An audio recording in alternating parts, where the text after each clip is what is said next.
अस्सलाम वालेकुम। कुछ लोगों से मुलाकात के बाद यूं महसूस होता है जैसे इनसे तो हमेशा से ही मिलना जुलना रहा है। जमात इस्लामी के नौ मुंतखब अमीर हाफिज़ नईमुर रहमान से भी पहली मुलाकात न जाने कब हुई, मगर ऐसा ही लगता है कि इनसे मिलना जुलना तो शायद बड़े ज़माने से है। एहसासात की बजाय अगर वक्त के एतबार से देखा जाए तो उनसे पहली बार मुलाकात गालिबन 2007 या 8 में हुई थी। मैं अभी कराची छोड़कर लाहौर में कदम जमा रहा था। नौकरी लाहौर में करता था मगर दिल कराची में अटका रहता था।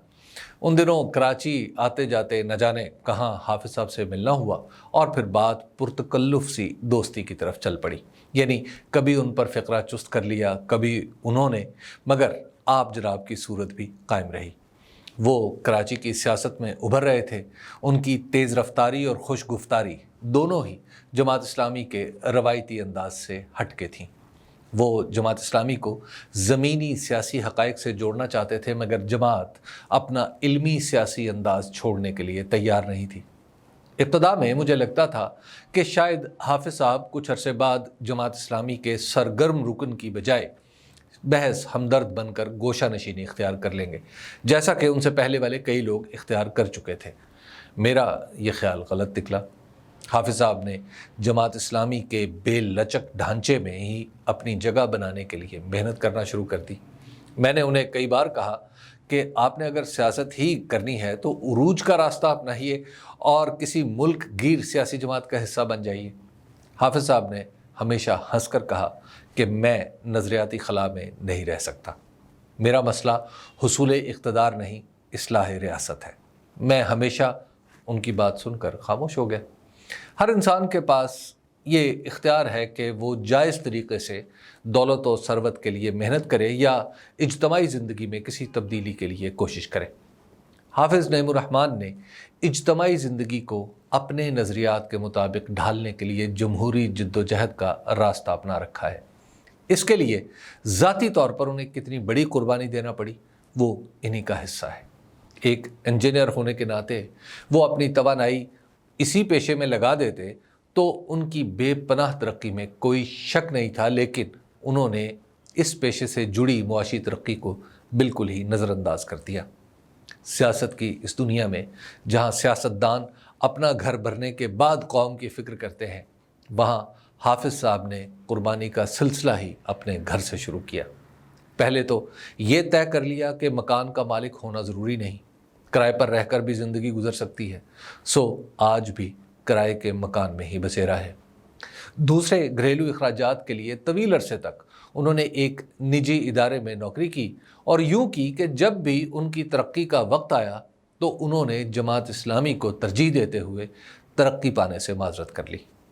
ये नुक्ता वही लोग समझ सकते हैं जिन्हें खुद निजी इदारों में नौकरी करने का तजुर्बा है। इस तरह की नौकरियों में तरक्की के साथ बहुत सी माली मनफियत भी जुड़ी होती है। इन फ़वाइद को ठुकराना मामूली बात नहीं, वो भी जमात इस्लामी जैसी सियासी जमात के लिए जिसका इक़्तिदार में आना ही इम्कानात से बाहर की बात लगती है। अपनी फ़िक्र की आबियारी के लिए ये कुर्बानी देना, यकीन मानिए, हाफिज़ नईमुर रहमान की ही हिम्मत है। जमात इस्लामी सियासी तौर पर अगर कहीं मुकाबले में है तो कराची में है, और उसकी वाहिद वजह हाफिज़ नईमुर रहमान है। उन्होंने जमात इस्लामी की कौमी सियासत का हिस्सा रहते हुए कराची के लिए बिल्कुल नया रास्ता निकाला। शहर में पानी का मसला, बिजली के बिलों का मसला, अमन व अमान की सूरत हाल, हत्ता के बहरिया टाउन में लोगों को बरवक्त प्लॉट न मिलने का मसला भी जमात इस्लामी ने उनकी क़यादत में उठाया। शहर के बाकी मसाइल तो चलिए अपनी जगह, लेकिन बहरिया टाउन में लोगों के फंसे हुए पैसे निकलवाने में हाफिज़ नईमुर रहमान ने आवाज़ उठाना शुरू की तो लोग हैरान ही रह गए। उसकी वजह यह थी कि पाकिस्तान में बहरिया टाउन के मालिक मलिक रियाज के ख़िलाफ़ बोलना तो गोया भिड़ों के छत्ते में हाथ डालना था। मीडिया के साथ मलिक साहब के ताल्लुकात, सियासतदान उनके साथ, पाकिस्तान के हर इदारे में उनका रसूख, ऐसे में किसकी हिम्मत थी कि बहरिया टाउन कराची पर उंगली उठाता। ये काम हाफिज़ नईमुर रहमान ने कर दिखाया। बहुत से लोगों का एतराज़ था कि हाफिज़ साहब को शायद इस काम में हाथ नहीं डालना चाहिए था, क्योंकि मलिक रियाज अपने काम پیسے کے ذریعے نکلوانا جانتے ہیں، اور اگر یہ معاملہ بگڑ گیا تو حافظ نعیم الرحمن بدنام ہو جائیں گے۔ حافظ صاحب بھی دھن کے پکے آدمی ہیں۔ انہوں نے اس کام میں ہاتھ ڈالا تو نکالا اسی وقت جب خود ملک ریاض جماعت اسلامی کراچی کے دفتر ادارہ نور حق پہنچے اور متاثرین بحریہ ٹاؤن کے ساتھ آمنے سامنے بیٹھ کر معاملہ طے کیا۔ حافظ نعیم الرحمن نے کراچی کی سیاست میں جماعت اسلامی کے لیے جو حکمت عملی طے کی، اس کا نتیجہ یہ نکلا کہ وہاں کے بلدیاتی انتخابات میں اس نے عملی طور پر سب سے زیادہ نشستیں جیت لی۔ ان انتخابات میں پیپلز پارٹی نے دھاندلی کا تقریباً وہی طریقہ اختیار کیا جو 8 فروری 2024 کو تحریک انصاف کے خلاف استعمال ہوا۔ اس کے باوجود پیپلز پارٹی کو بلدیہ عظمیٰ کراچی میں اتنی نشستیں نہیں مل سکیں کہ وہ اپنا میئر منتخب کروا سکیں۔ جماعت اسلامی اور تحریک انصاف نے مل کر حافظ نعیم الرحمن کو مشترکہ طور پر کراچی کا میئر نامزد کر دیا تو ان کی فتح یقینی تھی، مگر ایک بار پھر دھاندلی شروع ہو گئی۔ پیپلز پارٹی نے 9 مئی کی آڑ لے کر تحریک انصاف کے بلدیاتی نمائندوں کو پولیس کے ذریعے غائب کر دیا اور ادھورے ایوان سے مرتضی وہاب کو کراچی کا میئر منتخب کرا لیا۔ جب حافظ نعیم الرحمن کا الیکشن چرا لیا گیا تو اسی دن اس خدشے نے جنم لیا کہ آئندہ عام انتخابات بھی چرا لیے جائیں گے۔ 8 فروری 2024 کو پھر دنیا نے دیکھا کہ وہی ہوا۔ قاضی حسین احمد 1987 میں جماعت اسلامی کے امیر بنے تو جماعت اسلامی ایک نئے ولولے کے ساتھ متحرک ہوئی۔ اس زمانے کی سیاست نے بھی انہیں موقع فراہم کر دیا اور جماعت اسلامی اگلے کئی سال تک ملکی سیاست میں اہم کردار ادا کرتی رہی۔ ان کے بعد سید منور حسن اور سراج الحق آئے تو جماعت اسلامی بتدریج ملکی سیاست میں اپنا کردار کھو بیٹھی۔